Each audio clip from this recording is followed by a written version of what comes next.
Have you ever been humiliated in front of an entire room of people?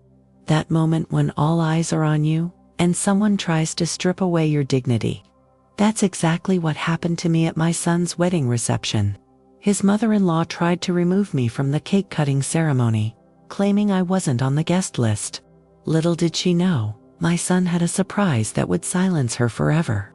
Stay until the end to see how a mother's love prevailed against years of manipulation. Welcome to another real-life story on Plot Twist Life, where ordinary days turn into extraordinary memories. Before I share how my son's wedding day turned from my worst nightmare into sweet vindication, make sure to subscribe to our channel for more jaw-dropping true stories that will leave you speechless. Now, let me take you back to where it all began. I never thought I'd be the center of attention at my son Jacob's wedding, especially not in such a humiliating way. My relationship with Jacob had always been special. I raised him as a single mother after his father walked out when he was just 3 years old. Every baseball game, every school play, every broken heart and triumph, he was there for all of it, working 2 jobs to make sure he had everything he needed. When Jacob met Eliza 5 years ago at university, I was thrilled. She was smart, ambitious, and seemed to make my son happier than I'd ever seen him. What I wasn't prepared for was her mother, Diane. From our very first meeting at a dinner I'd organized to welcome Eliza's family, Diane made it clear that she found me lacking. She arrived in a designer outfit that probably cost more than my monthly rent, her husband Richard trailing behind her like an accessory. "So," she'd said, examining my modest living room with barely concealed disdain, "you've raised Jacob all by yourself, in this cozy little place." The way she emphasized cozy made it sound like a disease. I smiled through gritted teeth, determined not to let her spoil the evening. Throughout Jacob and Eliza's relationship, Diane's behavior continued in the same vein. Every holiday, every milestone became a subtle competition that I hadn't signed up for. When they announced their engagement 2 years ago, Diane immediately took control. "We'll host the engagement party at our country club," she declared. Not a question, but a statement. "We'll need to make sure everything is ... appropriate." I tried to offer to co-host, to contribute in some way, but was swiftly shut down. "Oh, don't worry about it, Sarah," she'd said with a patronizing smile. "We know you have to be careful with money. This is our gift to the happy couple." The engagement party was lavish, excessive even. I felt out of place among the wealthy guests, most of whom were Diane's friends, rather than people who actually knew the couple. Jacob had squeezed my hand reassuringly throughout the evening, whispering, "Just ignore her, Mom. This doesn't matter to me or Eliza." But as wedding planning began in earnest, I found myself increasingly sidelined. Every suggestion I made was dismissed. When I mentioned that I'd been saving for years to help with Jacob's wedding, Diane laughed. "That's sweet, but Richard and I have it covered. We want to give them a proper wedding. The Andersons have a certain standard to maintain." I tried to speak with Jacob about how I was feeling, but he was caught in the middle, trying to keep everyone happy. "Mom, I know it's difficult," he'd said, "but Eliza is stressed enough without having to deal with tension between you and Diane. Can you just go along with it for now?" For me, how could I say no to the son I'd dedicated my life to? So I stepped back, watching as Diane orchestrated what she called the wedding of the season, with minimal input from me or even the bride and groom. The only small victory I managed was when Jacob insisted that I should help him choose his suit rather than going shopping with Richard. As the wedding day approached, the guest list became another source of tension. I had a handful of close friends and my sister's family I wanted to invite. Diane initially tried to limit me to just 5 guests. "We're already at capacity with our necessary invites," she'd explained. "Business associates, club members, people who matter. People who matter. As if my loved ones didn't count." Eventually, after Jacob intervened, I was allowed 10 invitations. 10 out of nearly 300 guests. The wedding day itself arrived, a sunny Saturday in June.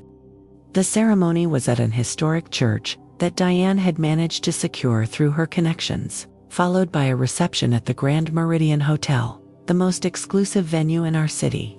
I wore a dusty blue dress I'd splurged on, wanting to look my best for Jacob. The ceremony was beautiful, and I couldn't hold back tears as my son said his vows. Eliza looked radiant, and despite all the drama with Diane, I was truly happy that Jacob had found someone he loved so deeply. As the mother of the groom, I was seated in the front row, though Diane had somehow arranged for me to be at the far end, while she and Richard were prominently positioned center stage.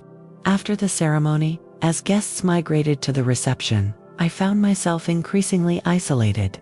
Diane had seated me at a table far from the main wedding party, with distant relatives of theirs who barely acknowledged me. My sister Jane, sensing my discomfort, swapped seats with someone to sit beside me. "This is ridiculous, Sarah," she whispered. "You're Jacob's mother. For heaven's sake, you should be at the head table." I shook my head, not wanting to cause a scene. "It's fine. Today is about Jacob and Eliza, not about where I sit." The reception progressed with speeches. Richard gave a lengthy toast about welcoming Jacob into their prestigious family, making it sound as if my son was finally moving up in the world by marrying Eliza. There was no mention of me or how I'd raised him.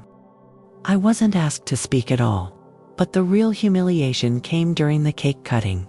The DJ announced that it was time for this traditional moment, and invited the family to gather around the newlyweds for photos. I rose from my seat, making my way toward the magnificent 5-tier cake that Diane had selected.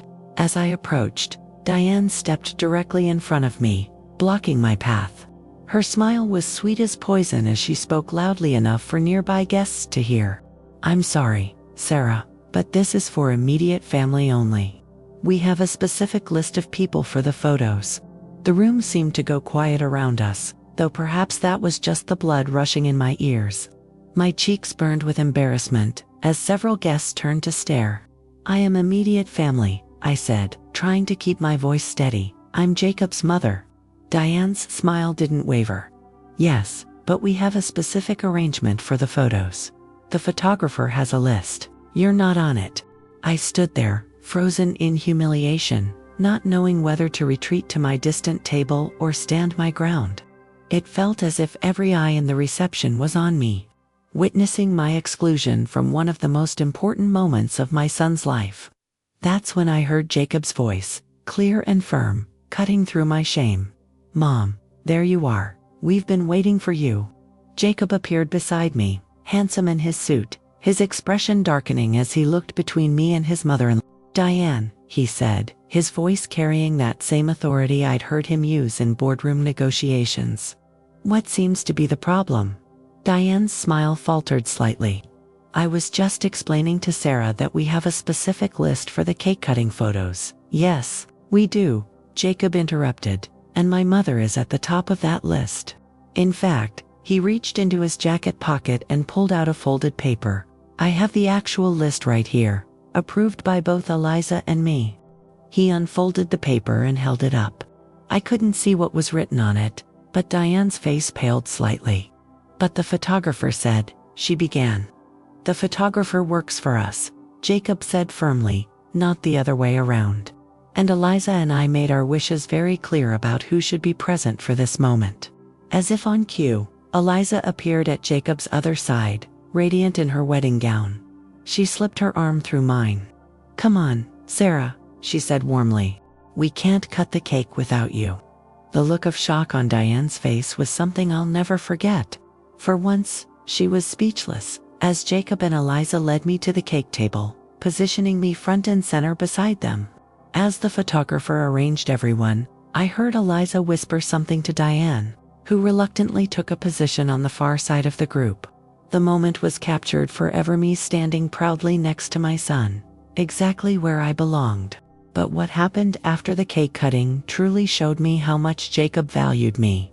As guests mingled with plates of cake, Jacob clinked his glass, asking for everyone's attention. The room quieted, and he stood tall, his arm around Eliza. "I want to take this moment to thank someone very special," he began. "Someone who has been there for every important moment of my life. Someone who worked night shifts to pay for my first baseball glove, who never missed a single game even when she was exhausted from working 2 jobs. My heart swelled as I realized he was talking about me.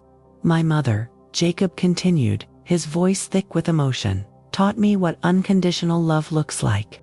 She showed me how to persevere through hardship, how to treat others with kindness and respect, and how to stand up for what's right.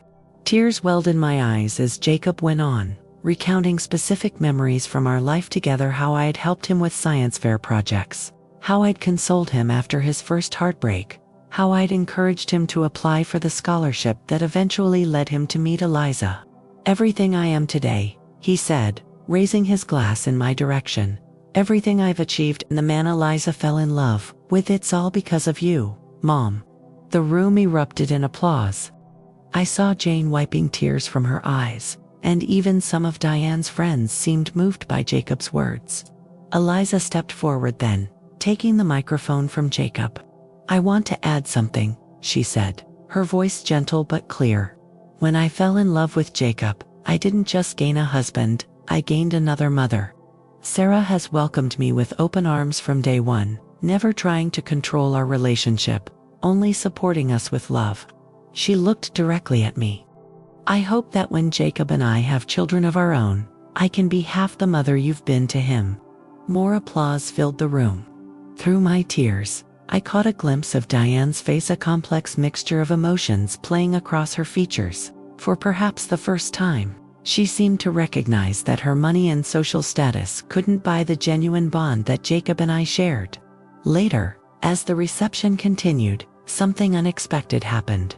Diane approached me as I stood by the bar, getting a glass of water.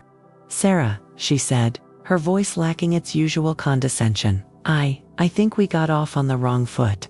I almost laughed at the understatement, but managed to maintain my composure. I wanted to apologize for earlier, she continued, clearly struggling with the words, and for ... other things. It wasn't a complete apology, not by any means.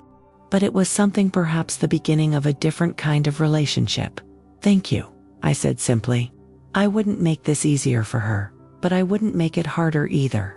She nodded, an awkward silence falling between us before she walked away. I watched her go, feeling not triumph or vindication, but a quiet sense of peace. Jacob had stood up for me for us, and that was what mattered. The rest of the evening passed in a blur of dancing, laughter, and joy. When it came time for Jacob and Eliza to leave for their honeymoon, they sought me out specifically. Thank you, Mom, Jacob whispered as he hugged me tightly. For everything. Eliza embraced me next. We'll see you for dinner when we get back, she promised. Just the 3 of us.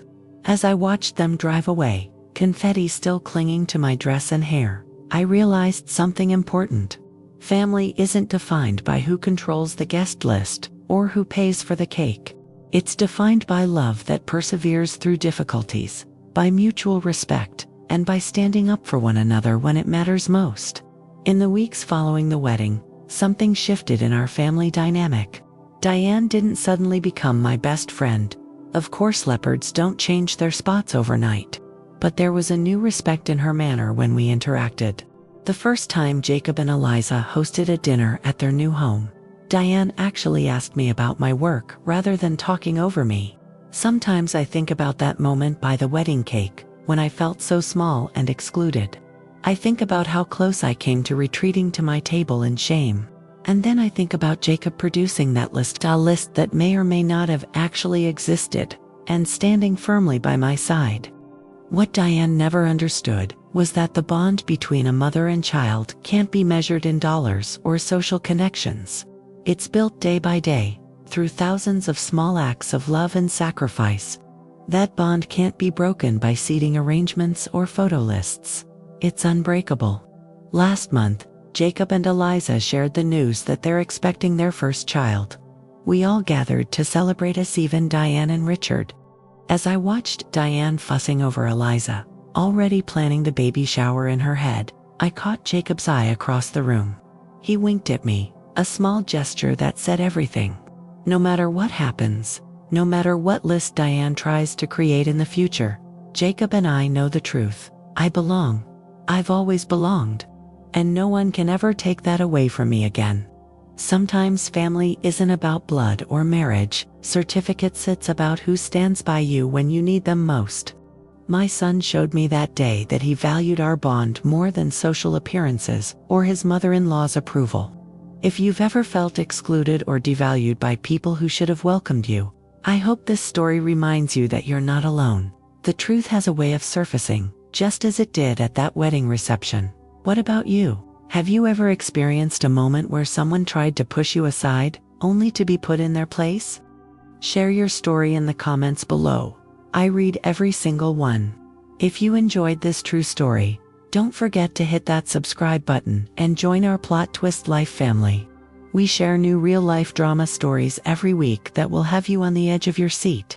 Also, ring the notification bell so you never miss an upload. Thanks for watching, and I'll see you in the next unexpected life story.